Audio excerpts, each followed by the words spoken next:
Hello, people of YouTube. My name is Steve Gray. Thank you for watching. Today we're talking about My Hero Academia, Season 7, Episode 10.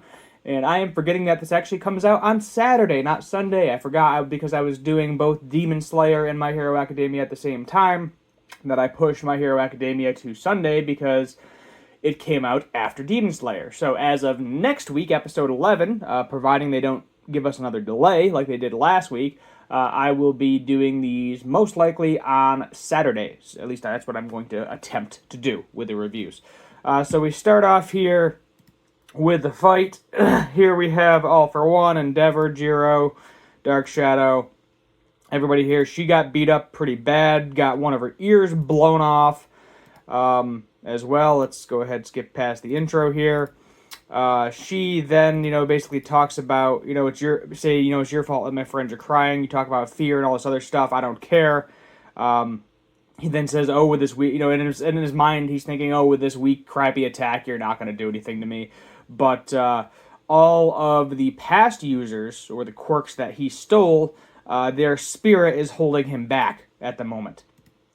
So this leaves an opening to break his helmet open, and then we have Fujigomi, Dark Shadow here, gives him a massive punch out of the sky. He talked about how after he lost his senses, his vision and possibly his hearing, that he took a lot of quirks that do vibration infrared so that way he could sense everything around him as well, what was happening, and now they are fighting against him. Here comes Endeavor, finally out of his funk. We see him with his past self basically saying, he's weak, you need to remember where you came from, why you're doing what you're doing, that his dad died trying to save somebody, and they both became just a lump of flesh, is how he describes it, that you're constantly trying to beat All Might at his full ability, and that you want to keep moving forward. So he shows up, ends up losing an arm. All For One is having some issues breathing, and also issues with some of his quirks that he's stolen going against him, which leads Endeavor to create an actual fist made out of straight fire, and he's pretty much not caring about everyone around him, which at this point you really can't, because if you have an opening and an opportunity to defeat the big baddie, you got to go for it. Basically tell the people on the ground, get out of the way. They all basically say Endeavor's coming. He was like, he can't hold back his anger. He was like, he switched because he went into a defensive position at the last minute because he was like, that's not what you were supposed to do. You were supposed to do this attack instead. Hawks is backing him up with some of the feathers too. I guess they got some fire-resistant feathers or something. He blasts them. The mask is completely off.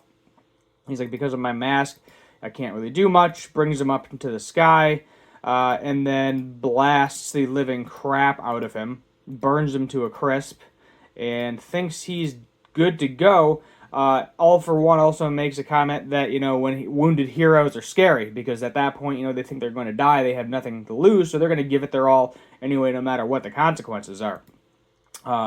However, he has something up his sleeve too, and we see, let's see if we can actually, I might play it here. We'll let this play for a couple of seconds. We have an ear pop back up. Villains are also the scariest when wounded, and we see him, his face burnt to a crisp. An eye pop up. And essentially, I believe he has Erie's quirk. I want to see. I don't think he stole Erie's quirk. Let's go back just a little bit. There's Erie right there. Yeah. So, if you remember from multiple seasons ago, with I think it's the Shigaraki and Overhaul, which we did see him briefly once the prison escaped, Shigaraki did steal a couple of the quirk-destroying bullets, if you will. So my guess is that he brought that to the scientist who engineered it in order to get Erie's quirk. So while he might not have directly stolen Erie's quirk, I think at this point he has Erie's quirk. So he's going to do Rewind, which is going to be terrifying, because that's going to put him back at his prime before All Might did the damage to him, making him significantly stronger, and he's probably just going to clap every single one of the people here. So I would not be surprised if Hawks, Endeavor, Jiro, Dark Shadow, Fujiguro, and all the other heroes in that area are going to be dead. because if he is at full strength and he can rewind himself back to his prime, yeah, that is going to be a problem. So that is his trump card. I don't know if he fully understands the quirk, but he apparently was able to steal it.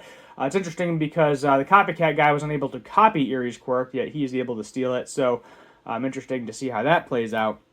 But that's pretty much the last we see of All for One in this episode. So moving on to the fight with Shigaraki here, it's basically just growth. He's basically growing these things like extra limbs. There's no really blood supply to them. Essentially, it's a fingernail. So if when you cut your fingernails, you don't feel pain unless you get under the skin with his fingernails cutting. That is kind of the same approach here. So we have everybody just fighting Shigaraki here. We have Bakugo with his crazy support item that looks like he's got a bunch of Gatling guns on him that shoot out his sweat. He's trying to do his ultimate move here.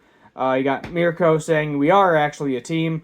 Eraser's like, "Yeah, whatever you do, do not, under any circumstances, stop looking." Because of the weight of Shigaraki and all of these extra limbs, he's actually causing a lot of damage, weighing down the coffin in the sky as well.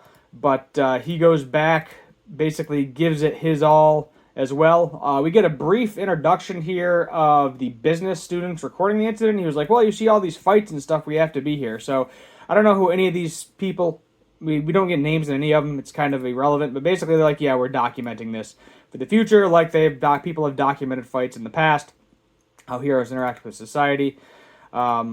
Then we have, we get to see support course doing their thing, making sure everything is good to go here.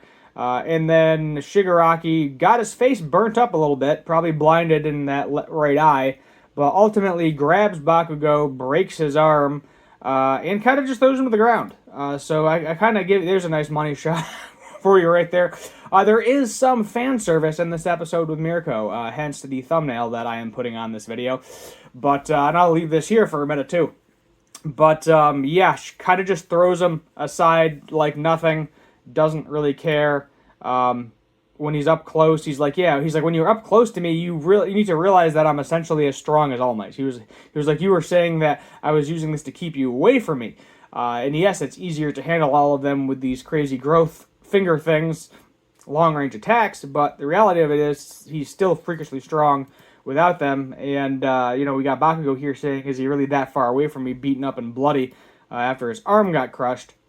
And he was basically saying, he was like, "The only thing that I care about you right now." He no longer cares about Bakugo and what his plans are, what he wants to do. But ultimately, he wants to use Bakugo as bait to get Izuku there, Deku, if you will, and then steal One for All. That's the main goal here. So looks like the villains are up in this episode, I would say. That's kind of where we end. Let's go to the preview. We do see Deku kind of running towards them next episode.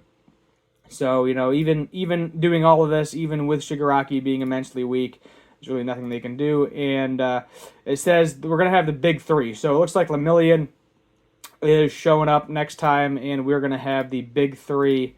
I wish it would show me the shot. Well, I'll just let it play out for a couple of seconds to get that beautiful screenshot at the end. There we go. That's what I'm looking for. So we are going to have the big three, Lemillion, Sun Eater, Nejiri versus Shigaraki. So that should be a pretty cool episode next week. As I mentioned earlier, I'm going to try to do the reviews of the day the episode comes out. As I said, I got mixed up on the release dates because I was pushing My Hero Academia to Sunday, which is why you're getting it today Sunday, because Demon Slayer was also on Saturday, so you had two anime on the same day, so obviously one of them needs to go to the next day. That is what I have been doing, but next week, being that this is the only show I'm reviewing and only really video that I'm doing weekly, I will do my best to get it on Saturday. If not, well, Sunday is always there, too. Let me know what your thoughts are down below in the comments. Overall, I would rate this one a solid 8 out of 10. A little bit of animation hiccups here and there. We got that unnecessary scene with the business students. I understand they're recording it, but who cares? In terms of storyline, I feel like it's completely irrelevant. Other than maybe we'll see clips of the fight after the fight's over. We'll see clips of it, for maybe training purposes that the heroes will use. That's really the only thing I can think of. But, yeah, 8 out of 10. Thank you for watching. Subscribe, notification bell, like, share, all that fun stuff. Comment down below what you want to see for future anime, cartoon-related content. And as always, have a good one.